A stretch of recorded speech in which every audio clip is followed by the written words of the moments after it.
Hey guys, Tarke here, and I just thought I'd do a quick update. This isn't a build guide, just an update as I keep progressing along with my character. We did a respec to Ice Trap, not because I think Ice Trap is the best, although I've actually been really enjoying Ice Trap from my adventures with the last league and this league, but because it is less input on my precious wee fingers. So we'll just run a tier 16 map. We're still like SSF levels of gear, only level 20 gem. My gear is a bit scuffed because we just did a full respec from doing a lightning focus build. So we've got some good pieces of gear and then some quite poor pieces of gear. And actually we needed that to craft an item, so I guess we'll also cover how I craft upgrades in SSF. So actually this will be a pretty educational video. And also if I miss any good loot, please shout at me. I have my sounds turned off because I couldn't be bothered plugging in my headphones for this video. So hopefully we don't miss any exalts. But yeah, so what's been my thoughts on the build? Have I been enjoying things? Really liking it still. So I've planned out a Saboteur, an Elementalist, and Inquisitor version of the trap setups that I've been playing recently. And even though all of those setups do substantially more damage than the Raider, and they all have like different benefits, which I guess I'll cover, Raider is like a curse. Once you've played one Raider build, you never want to play anything which isn't a Raider. There's just something, well, it's not something, there's so many things about it which just makes it feel so good. The avoidance is incredibly strong. The high mobility, the exposure, the global exposure that doesn't require you pressing anything, I think is actually the like super slept on aspect of playing this build. So you're like, okay, but Tarke, it's not that big of a deal. You can set up like a big Arcanist brand, which like automates all of your abilities, or you can have like a trigger weapon even with the nerf, like da da da da da da da da da da da da. Having 20% exposure for all elements, which is very good because all the trap skills have very good damage effectiveness. You often end up playing like multi-element builds. Having the high 20% for all elements, strong. Also, sorry if you can hear Bubs scratching her letter tray in the background. But that in combination with the fact that it's always active and you don't need to press anything makes it exceptionally strong because it means your boot enchant is always active. So I'm currently using the 120% crit chance if you haven't crit recently. Not a single part of my kit can turn that off. That is always active. It makes mapping significantly smoother. It makes bossing significantly smoother, especially if you are using Ice Trap as your trap of choice. It only having a 5% base, until you get a spell crit chest piece, you will struggle getting your crit up. Having that 120 always active on the boots completely solves that problem. Yeah, just cannot sing the praise of Raider enough. So if you were to take my exact setup, exact gear, exact everything, and you were to plug it into a Saboteur using a skill tree similar to the Saboteur beginner trap guide I put out last week, I think, you would gain about 25% more damage, just flat. The only thing you'd have to do to achieve that would be have a Wave of Conviction or Frost Bomb or a Hydrosphere even set up. Even without having an exposure setup, you would still do more damage. You would have the advantage of easier sustain because you get the 10% sustain just from throwing traps. You'd get the blind. The blind is very strong, but the evasion and evasion scaling you get from Raider beats the blind. You do get 10% damage reduction against blinded enemies, which is particularly good. But with all the dodge and everything, I still just feel like the Raider is significantly tankier. It's tankier, it's faster, it's ailment immune to all ailments, including Sap, Brittle, Scorch, which is very important when you get to like Delirious style content. So it just feels much, much tankier. I cannot recommend it enough. The damage is the only drawback. In a trade league scenario, you will outscale the damage. Like, you can outgear it. If you're completely new to traps, I probably do still recommend Sab just because it's easier. You don't need to level as another build. I recommend leveling this build as Caustic Arrow up until like level 40 or so, at which point you could then make a trap swap into leveling as Lightning Trap. And then the other thing which makes Raider very important when you get into a trade league scenario is the Incursion Gloves. So the Incursion Gloves give you trap throwing speed based on your cast speed, and all the onslaught scaling from Raider gives you a whole bunch of cast speed. And you can see there, like, the damage wasn't, like, exceptional, with still SSF levels of gear, only level 20 gem, etc. I'm also not using optimal bossing links. I'm using hypothermia instead of cold pen. For bossing, I should be using cold pen, but I just prefer hypothermia while mapping. So I'm like scuffing my damage a little bit. This is also a boss life map, but anyway. Catalysts, currency. I kind of prefer the rare weapon, to be honest, in SSF, but sort of, we'll just go for that. You also notice that we've incorporated a siphoning trap into the build. I've gotten into the habit of like throwing an additional trap. Obviously, when I was lightning traps, that was lightning spire, so the act of just throwing one extra button isn't that big of a deal. And it gives a lot of sustain. It gives more sustain than a pre-nerf level 20 vitality, and people like spent an aura slot to run vitality. So when you compare it in that sense, siphoning trap's really good. There's also a pretty noteworthy siphoning trap helm enchant. Like, I'm not saying everyone needs to go out and shove siphoning trap into all their builds, but like, it is better than I've said in the past. Other people have said, like, it's very easy to just completely dismiss siphoning trap. But if we have a look at it here, you can see that it regenerates 298 life. It's at level 19. It's higher, level 20.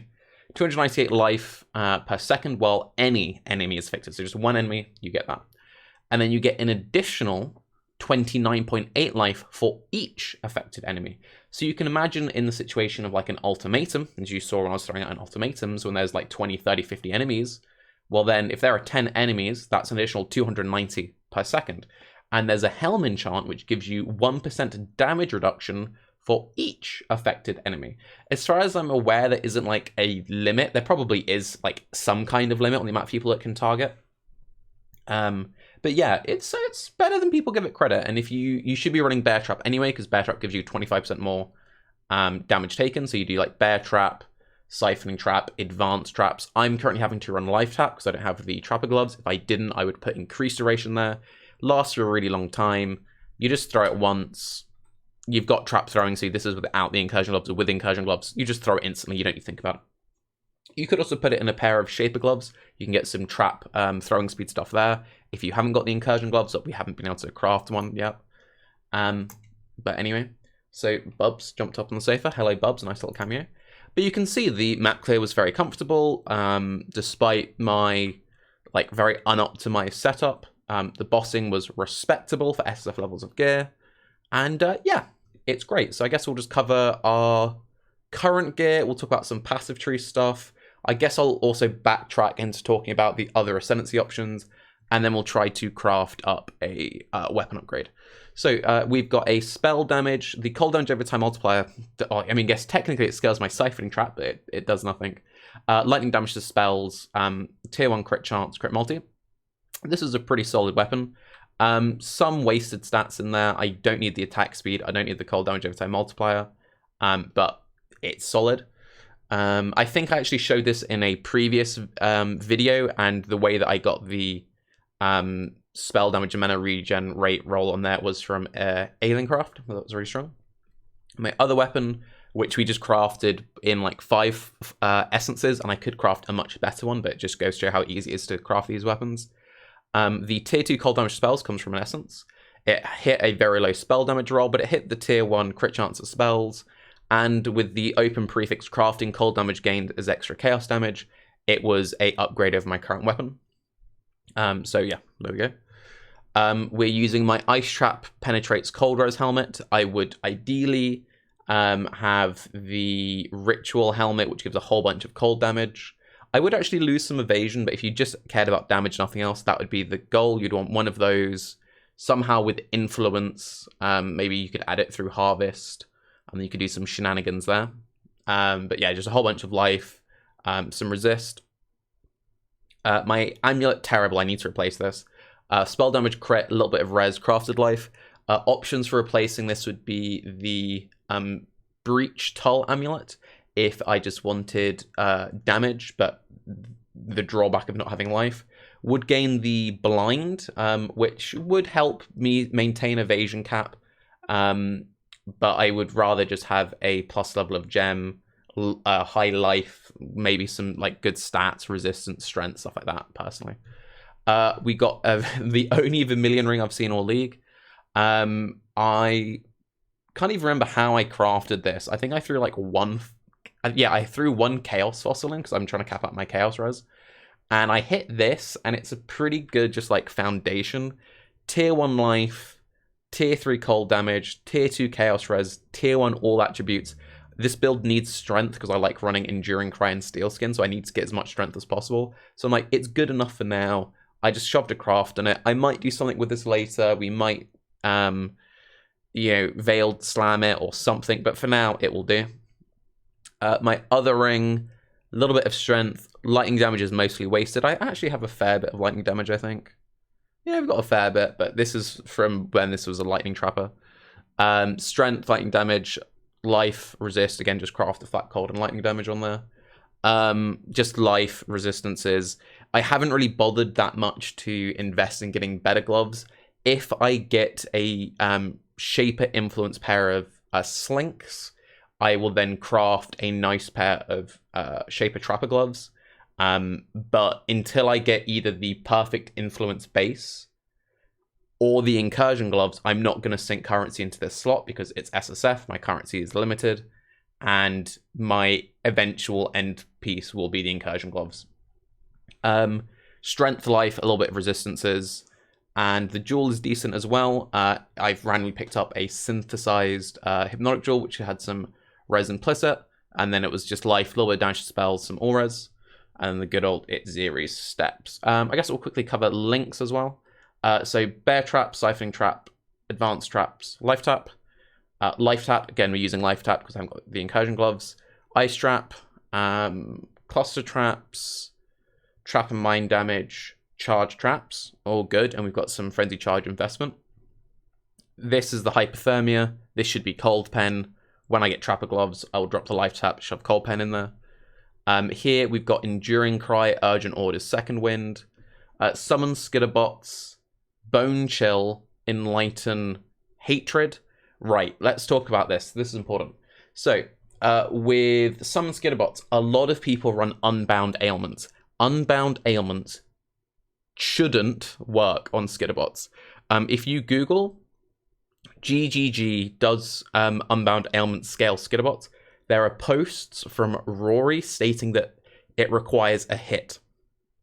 He doesn't say it on the gem anywhere, but Rory, who is like the skill guy at GGG, has said in the past it does not work.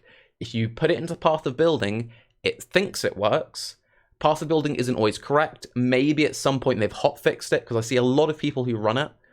I've tried looking for confirmation from GGG if whether or not it's been changed. I haven't seen concrete evidence anywhere stating that Unbound Ailments works on Skitterbots. So until I see that confirmation, it doesn't, because I've been told in the past by GGG it doesn't. So Skitterbots, Bone Chill because it chills enemies, it makes them take more cold damage. Enlighten, I'm running Hatred. The reason I'm running Hatred and not Zealotry, there is a bug with traps. Traps cannot trigger Consecrated Ground from Zealotry. It's a documented bug. It hasn't been fixed. I tested it earlier today. You can test this very easily yourself. The easiest way to test it is go to your favorite area, link Brutality into your trap setup so you can only do physical damage, and just throw a bunch of traps. And you'll notice you won't kill any mobs because you've got Brutality linked in, but you'll never create Consecrated Ground. Consecrated Ground is bugged. It doesn't work. If you have a Watcher's Eye that makes Zealotry better than Hatred, go for it. But I'm just running this for now because whatever. And then Dash, Second Wind, Arcane Surge, and Steel Skin. Part of me is kind of tempted to drop the Steel Skin and run a Cast When Damage Taken setup. The only reason being it is superior to have Steel Skin on left click. Having Steel Skin on left click, especially if you've got the strength to support it, is what you should be doing. I'm trying to limit the amount of strain on my hand. So you can see I've got Ice Trap bound to E. I often use E to attack, and I've got walk on spacebar. So purely just because of like my hand constraints, I'm thinking about changing that up, but I think that's the better way to go. The like optional setup, I'm currently running Vitality linked to Arrogance, which is kind of janky, so I'm reserving 454 of my life to get more regen. I don't really need the regen, especially if I'm using Siphoning Trap. But I've been testing it, and I don't hate it. I'm not saying you should do it, but I don't really mind it. My main issue with it is it requires links, and if I were to drop these links, I could instead run a Vigilant Strike linked to Ancestral Call, because I've got so much attack speed from being a Raider, and I'm dual wielding, and I actually also have a little bit of attack speed on my weapons. It's really good, and you get these really big, juicy Fortify uptimes. So that would be definitely the play in hardcore. Another thing I may be considering doing is possibly running a Void Sphere linked to Trap and Advanced Traps. And you're like, wait, what? Why would you do that? So Void Sphere is really good for Ultimatum, groups everything up really neatly. The other really nice thing about Void Sphere is it has a cooldown. And you're like, right, okay, where is this going? So you shove it on a trap. Trap support gem gives it throwing speed, so you throw it quicker than you would cast it. Putting it on a trap means it doesn't mess up any of your like enchants. You don't necessarily kill yourself to reflect or anything. And you can then link it to advanced traps, which give it even more trap throwing speed. It gives it skill effect duration, which is what you want, and gives a massive chunk of cooldown recovery rate, because you're then throwing a trap. So it's kind of like you get a high uptime Void Sphere. It's a 3-link. I basically just got this like 1 flex slot. This Assassin's Mark I want to drop. I want to get a Shaper Ring and get an Assassin's Mark on Hit Ring, because I'm not always the best at maintaining it. Again, I'm trying to limit as many inputs as possible. And you're like, yeah, but Tarke, you want to replace one button with another button. It's much easier to just like randomly throw a trap in the direction of an enemy, and then this big like Void Sphere comes out, or to have like an Ancestral Call Vigilant Strike. You just tap roughly in the direction of the enemy to like precise. I find like mark skills you have to be quite precise with.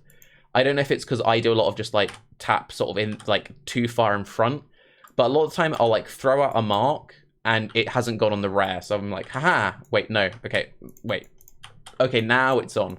And I just find it a bit fiddly, so I'm hoping to get an Assassin's Mark ring. You could say, well, if it seems fiddly, why not replace it with a Elemental Weakness or a Frostbite? It just gives so much more damage with the flat crit chance that on a 5% base crit skill, without a spell crit chest piece, you really do want it. So it's frustrating to use, a bit fiddly. I probably should just replace it with an easier curse in the meantime. But yeah, I will eventually just get it on a ring. My skill tree has gone back to looking sort of like this. So there's a few different ways that you can get around the health cost of Life Tap. Life Tap gives a massive multiplier. So you can see it costs 133 life. Without it, you go down to 66. I can throw traps pretty aggressively and sustain just fine. Also, it's very rare that you actually ever just stand still throwing traps. While mapping your throw move, you kill everything. You saw in that. On bosses, you have moments of standing still. Like, you'll get a few seconds, throw, and then you dodge around a bit. I throw out Siphoning Traps. With a Siphoning Trap down, I can just hold right-click forever and be completely fine. Either go for my current setup where you kind of like stack regen, or do what I did previously and rock the Eternal Youth. The reason why I dropped the Eternal Youth is when I did the swap to cold, I just kind of wanted to invest into all the ailment effect to get the really juicy freezes, the really juicy chills. And I wanted a little bit of AoE scaling. Lethal Assault plus Unstable Munitions is +3 radius, I believe. Yeah, this gives me +2. That gives me +1. And then having the quality gem, you can also craft AoE on helmet. And I think I can get like a total of +5 radius without trying too hard on this build. Another thing which I guess I should talk about, and sorry this video is kind of dragging on a bit, is the way that Ice Trap actually works is a bit funky. Where will I show this? We'll just show it here, sort of. So Ice Trap does and doesn't AoE overlap. It's weird. So you throw out a trap, you get one big explosion, and you get these teeny explosions afterwards, you see. So 99.99999% of the time, ice trap doesn't overlap. It's not like explosive trap, where explosive trap you get a million overlaps. However, theoretically, and correct me if I'm wrong, theoretically, if you had like a Katava-sized enemy, you could AoE overlap, where you hit them with the initial explosion, then you hit them with the side explosions. You could like potentially have a setup where you run like Conquerfet. You purposely shrink your AoE as much as possible, but because of the actual like dynamics of the skill, you will never have a scenario where you hit them with everything. Like even if you shrunk the AoE to a tiny amount, because if you shrink the AoE, you also shrink the AoE of the like secondary explosions. So kind of just pretend it doesn't overlap. Just pretend it's one single hit. Ignore the overlap. You might find randomly if an AoE is big enough and they're like pushed against a wall, you might get a little bit of extra bonus damage, but kind of just pretend it isn't an overlap skill, because it's very misleading and there's a lot of like confusion and all that. Just pretend it isn't. Yeah. So yeah, this is my current skill tree. If I had a whole bunch of cluster jewels, I would probably invest into it. But at level 95, I'm pretty happy with this. We've gone with the Lyra. We get to keep all the nice evasion scaling, which gives me mutant speed, gives me dodge, gives me much evasion. I'm trying to hit evade cap. Wind Dancer, which my camera is blocking. Wind Dancer is super powerful, but it makes getting evade cap really annoying, because it has the 40% less evasion rating if you haven't been hit recently. So this takes a huge chunk out of your evasion. So capping your evasion around Wind Dancer is a real bastard. So with my Jade up, you could like, oh, you only shoot up to 59, but Avatar of the Veil lowers enemies' accuracy. Avatar of the Chase gives me more chance to evade, so it's actually higher than what you're seeing here. And then if we have been hit, we then gain 20% more evasion rating. Blah, blah, blah, blah, blah. Actually invest into your evasion. I've seen a lot of people who've been inspired by my Raider Trapper actions. They've rolled up their own versions. They're like, hey, Tarke, I don't feel that tanky. Why don't I feel that tanky? And then I'll ask to see their profile. And like every single piece of gear is like ES gear. And they haven't got any evasion scaling. And it's like all of your defense comes from not getting hit. Like if I bring up POB, and also this is just a good trick for you guys, so you know how Path of Building works. Can you see that? There you go. I will show you how to import. So my account name is Tarke, so go to Tarke. My current character is Tarke Faster, but if you get lost, you can be like SSF Ultimatum. You can see the characters here, 95 Raider. Boom. Boom. Let's just set things up correctly real quick. I do have life tap. I do have power charges. I have frenzy. I have endurance charges because I spam enduring cry. Let's go into my configs. So you can see my effective hit pool against physical damage is 47,000, and that's without any floss up. Yeah, with all my floss up, once you then get around to like near close to evasion cap, 89,000. I can take big hits, right? If we then look at like Elemental, 287, 300,000 because it's got a bit of max cold res, oh, my cam's blocking that. Sorry. 170,000 because of my chaos res, because we have 57 positive chaos res. This is like a tanky build. When you have 73 dodge, 74 spell dodge, a little bit of block, 10 block, 89% evade chance, and that's if we haven't been hit recently. And then if we have been hit recently, we then get the evade cap. Yes, we lose some mitigation because we lose the 20%. But Wind Dancer will always be active when you need it to be, because the only time Wind Dancer really matters is like tanking random boss hits. And we've got enough avoidance that the majority of the time we just won't get hit. And then if we do get hit, this will protect us Raider is super tanky. So if you were to take this exact setup, right, and if you were to shove it onto a Sab, Shadow, Saboteur, and just throw that in as that. Boom, boom, boom, boom, boom. Go to the calcs. 49,000 effective HP against physical. 160, 165, 160, 93. See the thing? And then it's like, you haven't got the movement speed, so you can't dodge things as easily. Haven't got as much dodge. Haven't got as much evade chance. Suddenly this doesn't feel that great. Right? It's good. It's really good. The damage goes up. Damage goes up by quite a bit. And let's set this up correctly. Crit chance lucky. Chilled, they're ignited, they're shocked. They're shocked and chilled from Skitterbots and myself. Ignited from myself. They're also blinded in the case of that. Oh, seems a little low. I'll just give it level 21 because that's a realistic setup. Get rid of that. 128 seems kind of low. But okay, I had it at like 300k earlier. I might just have something not quite set up right, but a weapon swap. That will do it. I was like, why is it so low? It helps if you have your right weapons equipped. There you go, 209. That's more like it. So you can see that that is... Oh, and also you would have a wave of conviction. This up.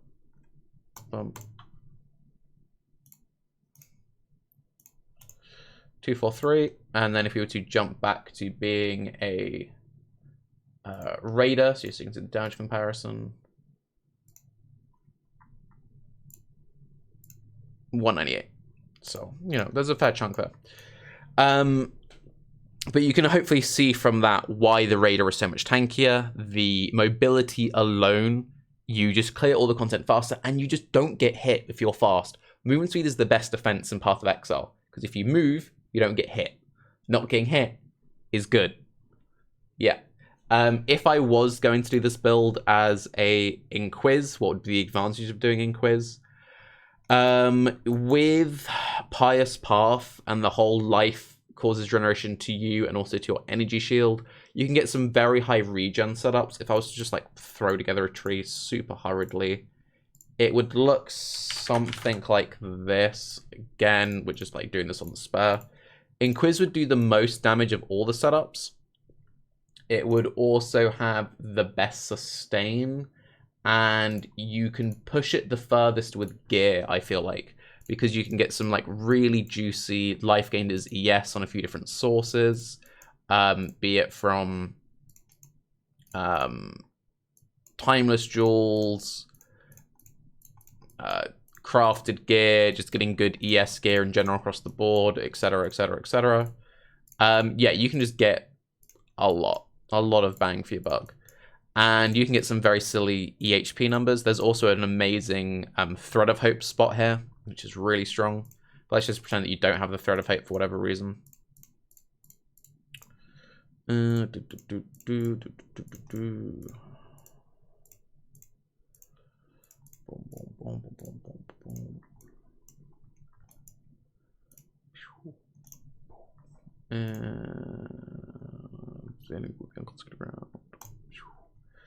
So without any of the gear set up for it, you can see like, oh, these numbers are respectable, and this is with like a regen focus tree.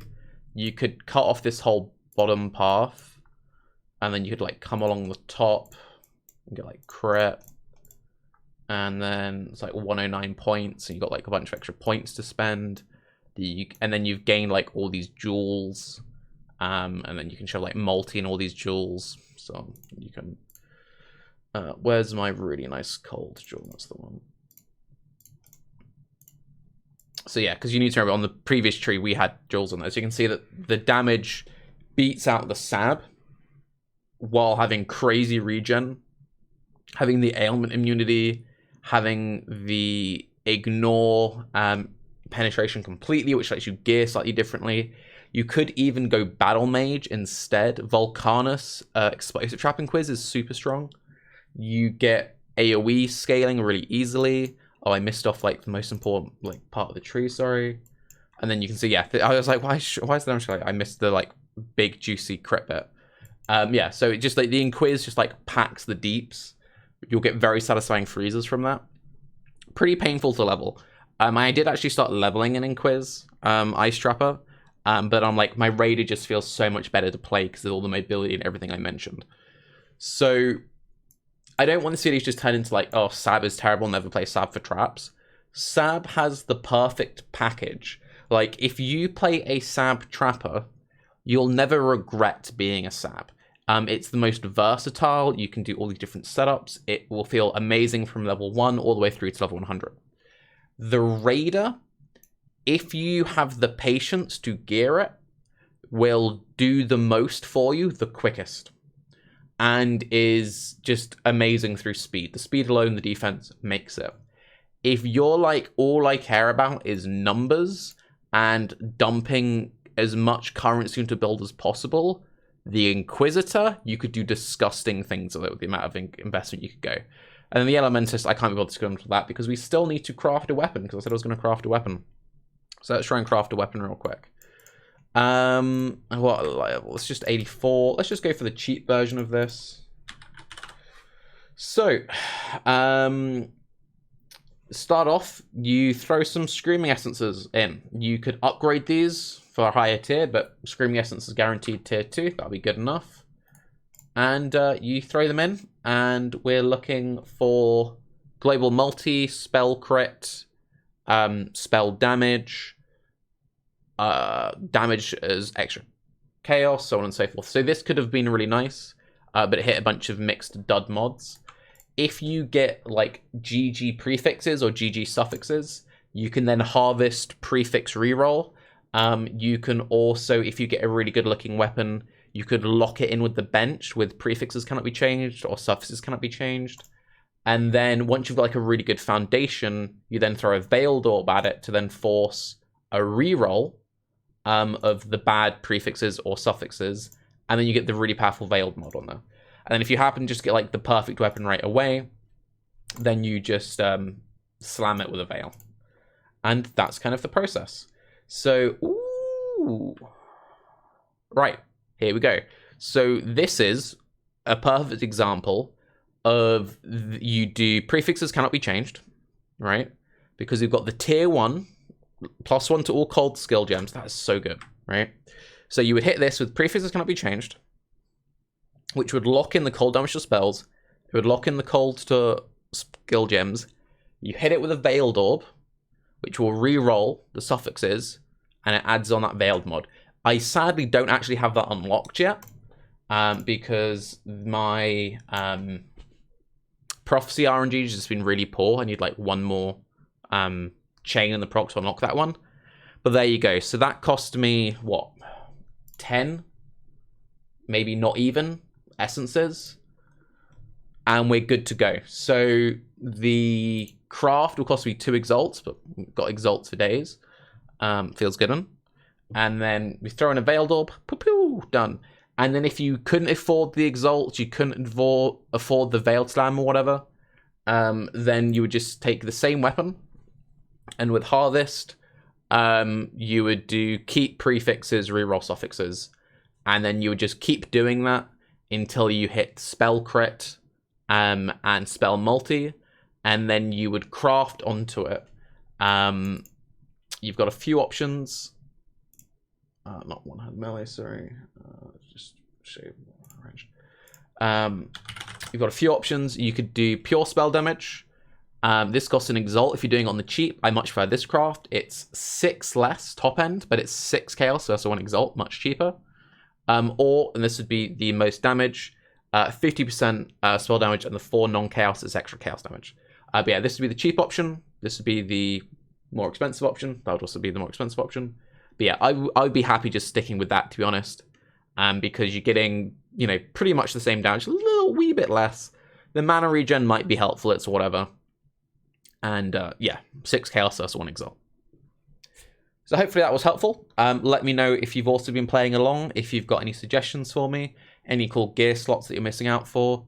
And if you've also got any fun suggestions for what I could do once I free up this 3-link here.